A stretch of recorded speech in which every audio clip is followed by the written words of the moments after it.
अपने प्रदेश अध्यक्षों को, सीएलपी लीडर्स को ये कह चुकी है कि भाई तैयारी शुरू करो, किसी समय भी कल को अगर इलेक्शन आते हैं तो आपकी तैयारी मुकम्मल हो और कहाँ से किस प्रकार से लड़ना है, किस प्रकार से कैंपेन स्टार्ट करनी है और कौन कौन उम्मीदवार होंगे और क्या मापदंड है कि कैसे व्यक्ति जीत पाएगा और कौन जीतेगा।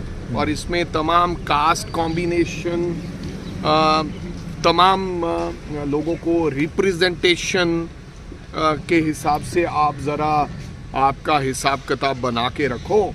जल्दी आपसे मीटिंग करेंगे और फिर बताएंगे कि किस प्रकार से चुनाव लड़ना। सर ये कोई जरूरी था नहीं जी पहला लोग चुनाव लड़े ने भी उन्होंने रिपीट किया या चेंज किया जा सकता है जी? मैं देखो ये फैसला, अंतिम फैसला ऑल इंडिया प्रेसिडेंट खड़गे साहब ने करना है और राहुल गांधी और श्रीमती सोनिया गांधी ने करना है। लेकिन मेरे को लगता कि पूरे देश भर में जो लोग जीत पाए चुनाव, चाहे वो कोई भी हो, उनको मेरे को लगता है इस बार सीरियस कैंडिडेट लिया जाएगा। क्योंकि हमारे पास जिस प्रकार से हालात हैं, हमें ऑन मेरिट, ऑन ग्राउंड्स और नॉट इमोशनली हमें प्रोफेशनली काम करना पड़ेगा।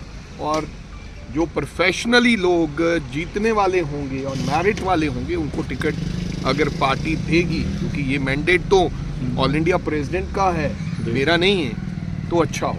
सर जिस तरह से ने कोई बात की है, खासकर अब क्योंकि अलायंस का भी समय आम आदमी पार्टी को लेकर कोई बात रखी गई पंजाब है में?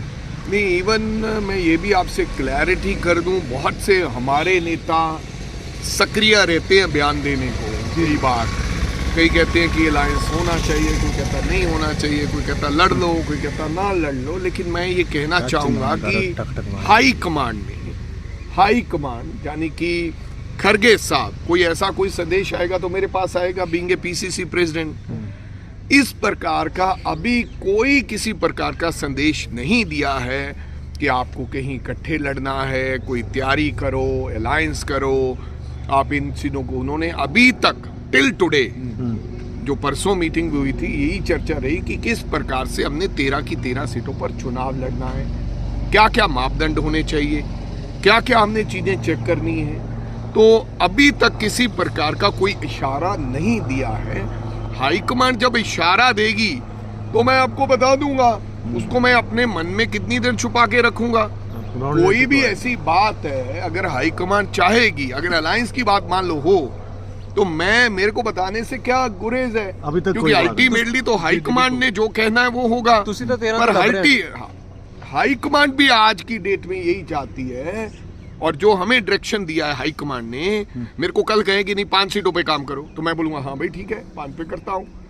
मेरे को अभी तक परसों की मीटिंग तक यही संदेश है कि आपने 13 की सीटें की तैयारी करो, caste combination, representation to the all caste आप बनाकर बताओ, और ऐसा बताओ कि कौन कौन से लोग आपके पास हैं जो चुनाव लड़ सकते हैं। बडिंग साहब, कल जिस तरह से होम मिनिस्टर ने नेहरू जी को टारगेट किया, एक मिनट, जो कांग्रेस में हमेशा रहा है आपस में, क्या इस बार कोई लड़ाई झगड़ा तो नहीं रहेगा? आपको लग रहा है कोई है? पिछले 1.5 साल से मेरे को लगता डिसिप्लिन में अगर कोई पार्टी, और बिना ताकत में तो सब डिसिप्लिन रहते हैं। आप चाहे तोमर जी को मंत्री पद से उतार के उनको स्पीकर बना दो, चाहे रमन सिंह को जो मुख्यमंत्री रहे उनको स्पीकर बना दो, क्योंकि आपके पास डंडा है, आपके पास तमाम सी एजेंसीज हैं, आपके पास उनकी सबकी कईयों की रिकॉर्डिंगें हैं।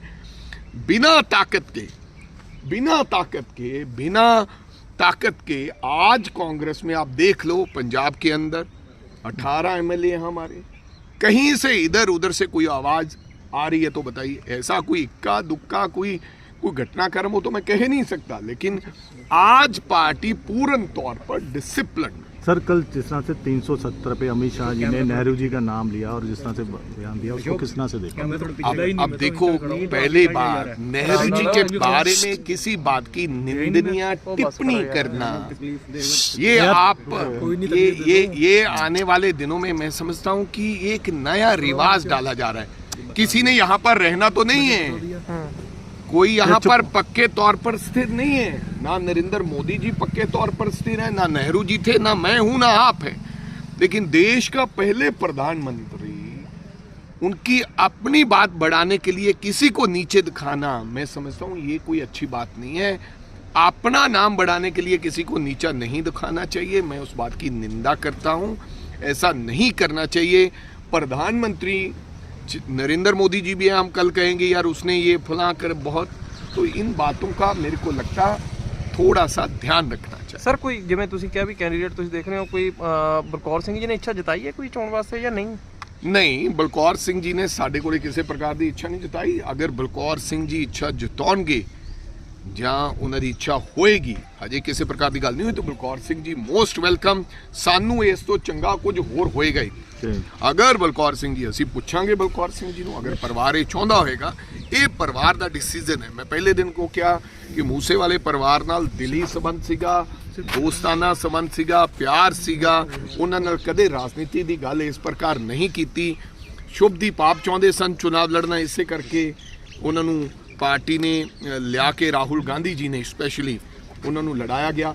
ਅੱਜ ਵੀ ਅਗਰ ਮਾਤਾ ਜੀ ਬਲਕੌਰ ਸਿੰਘ ਜੀ ਅਗਰ ਇੱਛਾ ਜ਼ਾਹਿਰ ਕਰਨਗੇ ਬਤੌਰ ਪ੍ਰਧਾਨ, ਤੇ ਉਹਨਾਂ ਦੇ ਪਰਿਵਾਰਕ ਦੇ ਨੇੜਲੇ ਸੰਬੰਧਾਂ ਚੋਂ ਹੋਣ ਦੇ ਨਾਤੇ ਮੈਂ ਉਹਨਾਂ ਨੂੰ ਪੁੱਛਾਂਗਾ, ਤਾਂ ਬਿਲਕੁਲ ਮੋਸਟ ਵੈਲਕਮ।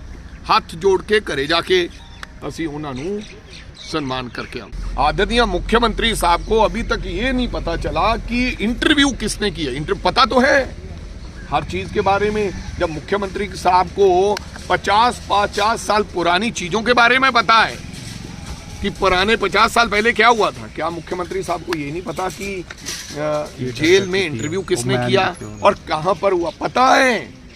यही तो प्रॉब्लम है। पता होने के बावजूद भी अगर ये ना बताया जाए और कार्रवाई ना की जाए, इस बात की चिंता है। और रोजाना इसलिए ये जो रोजाना आप देख रहे हो, आपने बोला जेल की बात कही, आपने कहीं चौक चौराहे पे, अब तो लोगों के पिज़्ज़ा हट से भी लोग चाकू निकाल के पैसे निकालने लगे हैं, जो छोटी सी दुकान होती है। तो मेरे कहने का मतलब लॉ एंड ऑर्डर की स्थिति कोई है ही नहीं है। इससे ज़्यादा हालात खराब हो नहीं सकते जिस प्रकार से आज के पंजाब के हालात हैं।